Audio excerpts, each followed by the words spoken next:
free Christian-founded empires built by wealthy kingdom-building Christians who built nonprofits, fund the ministries, and between them, sow hundreds of millions of dollars into building his kingdom.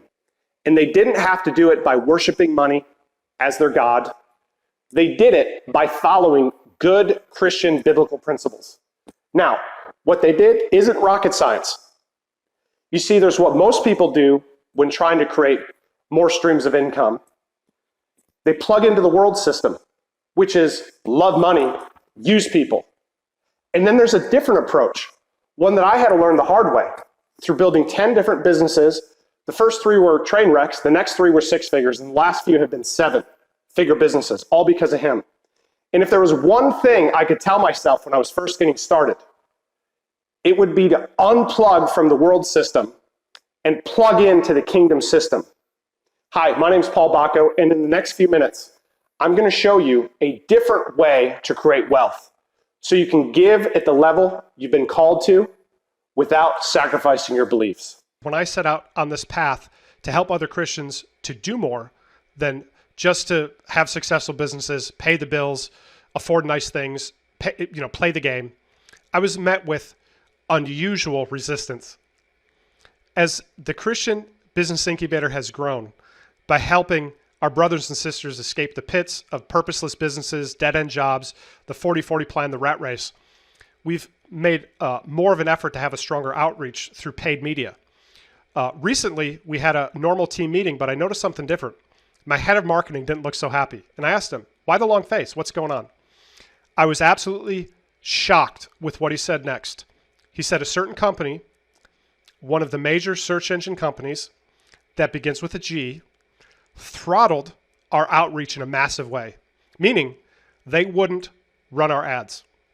And I thought maybe it was like a tech issue or something like that.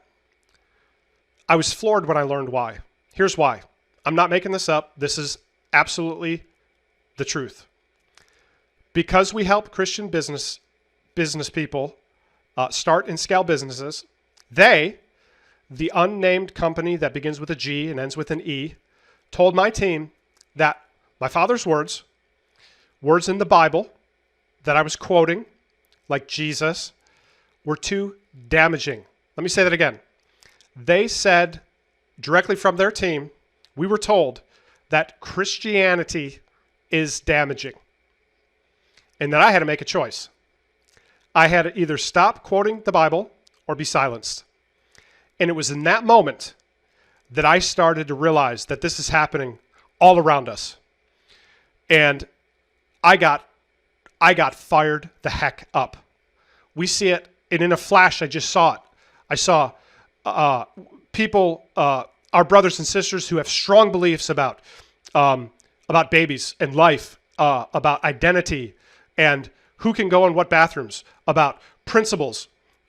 Biblical principles are being shut down, silenced, ostracized, and I'm sick and freaking tired of it. And for a minute, it made me feel afraid for my children, my grandchildren, my great-grandchildren, and they're removing his name from our society.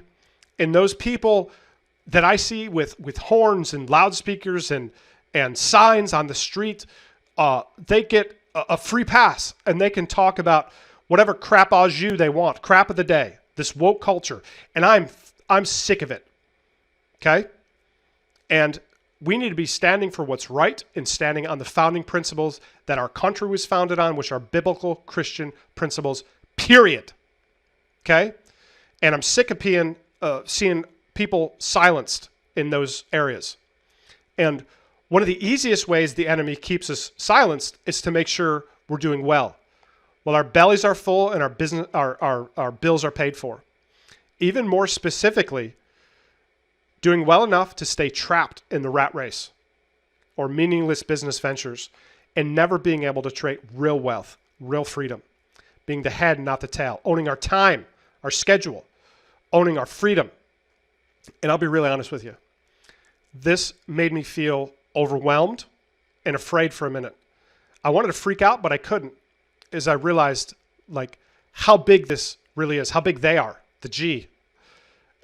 And then there were the whispers, the evil whispers of the enemy. Hey, Paul, you guys can't make a difference. Ha ha ha. There's nothing you can do about it. Nah, nah, nah, nah, nah. But then there was that still, small, sweet voice of God, that the one that always seems to catch me off guard at the perfect moment. And at that moment, I realized that no, heck no. I realized that our God is an awesome God, period. He's a powerful God. He's a warrior God. He's a lion. And that's what I realized what was so powerful about the Christian Business Incubator is that when we're wealthy, it's truly damaging to the kingdom of darkness and his plans. And so many Christians try to fight back only to be sucked back into the system, into comfort, and stop pressing into more.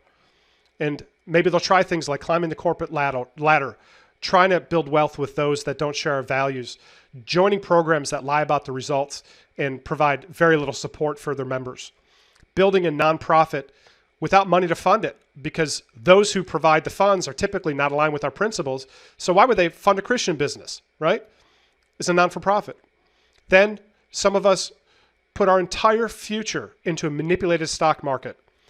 We're the tail instead of the head. And we make this mistake of maybe trusting leadership at our jobs or our business ventures, even though they may not have our best interests at heart, because they don't share our values, they don't share our principles. I believe it's hard to succeed when you're with people that don't follow the principles and laws of our Father's Word.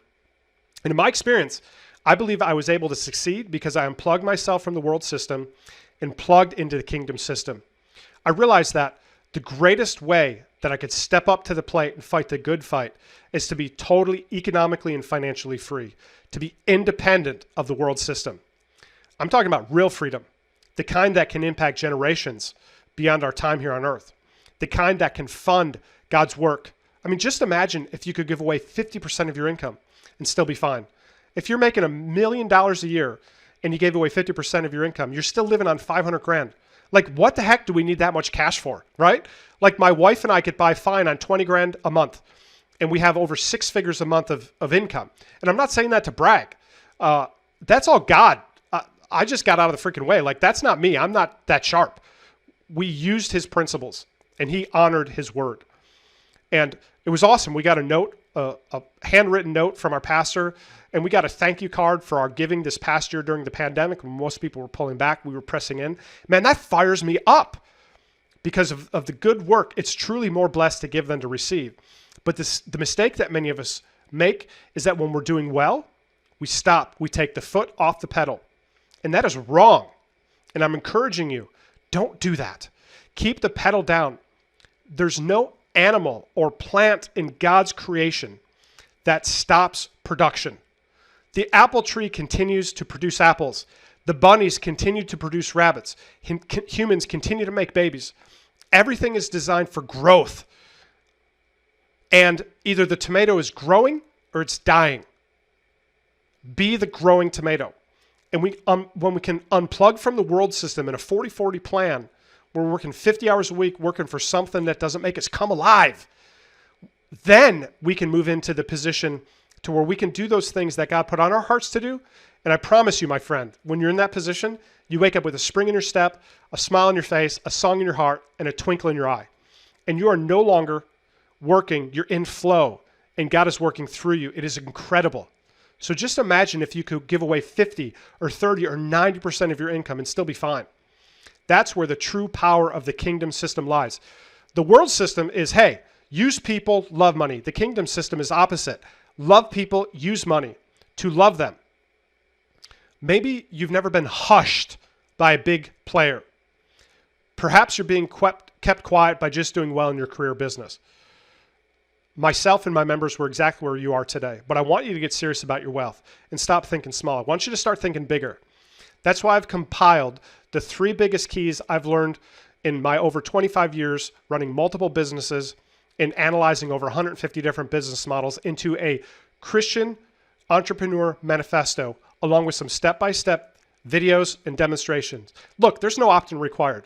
So it may be interesting for a Christian who's willing to trade their purposeless business or job into a venture that's faith-based, built on the kingdom, in alignment with their values and beliefs. So click the button below to check it out now. Are you up to fighting the good fight with my team and I? I hope to hear from you soon. Have a blessed day.